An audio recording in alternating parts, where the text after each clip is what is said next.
જય માતાજી। આજે આપણે બનાવશું મિક્સ કઠોળના પુડલા। તેની માટે આપણા ઘરમાં જે પણ કઠોળ હોય, દાળ હોય એ બધી જ લઈ લેવાની। જેટલા પણ કઠોળ હોય એ બધા દાળ બધું જ ચાલે આની અંદર। તો ચણાની દાળ છે, રાજમા લીધા છે, દેશી ચણા છે, વટાણા, મગની દાળ, મગ દાળ, અડદની દાળ અને મગમાં ખાલી તમે આખા મગ લઈ લો તો પણ ચાલે અને બંને નાખો તો પણ ચાલે। મેં મગ લીધા છે, થોડી દાળ પણ બધી નાખેલી છે। જો આ સૂકા વટાણા છે,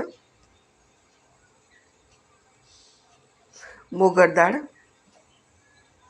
આ બધું અને એની અંદર 4 થી 5 લાલ મરચાં લઈ અને એમાં નાખી દેવાના અને 4 થી 5 પાણી આમાં ધોઈ નાખવાનું છે, એકદમ ચોખ્ખું પાણી નીકળે ને ત્યાં સુધી।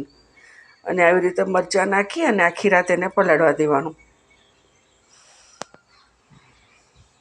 હવે બીજા દિવસે સવારે જો બધા જ સરસ પલળી ગયા છે કઠોળ, મરચાં સાથે જ પલાળ્યું છે, તો એને હજી 2-3 પાણીએ ધોઈ ચોખ્ખું કરી અને આપણે એને પીસી લઈશું।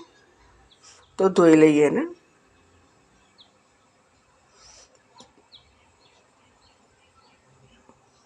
હવે પીસવામાં થોડું થોડું કરીને પીસવાનું છે અને આવી રીતે એકદમ ઢીલું કરવાનું છે, જેવું આપણે પુડલાનું ખીરું રાખીએ છીએ ને એ રીતે જ કરવાનું।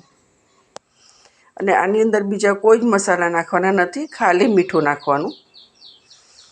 બસ આટલું પાતળું કરવાનું છે।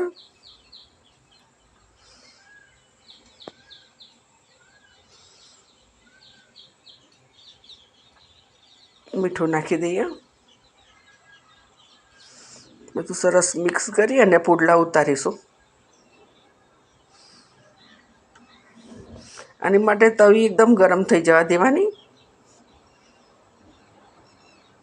અને ખીરું નાખીને ધીમે ધીમે તમને જેટલો ફાવે એટલી સાઈઝમાં પુડલો કરી લેવાનો, થોડો પાતળો કરવાનો છે।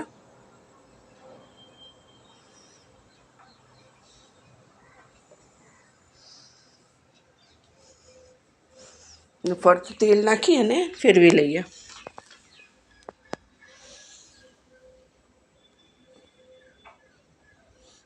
આવી રીતે બંને સાઈડ્સ કરી લેવાના છે।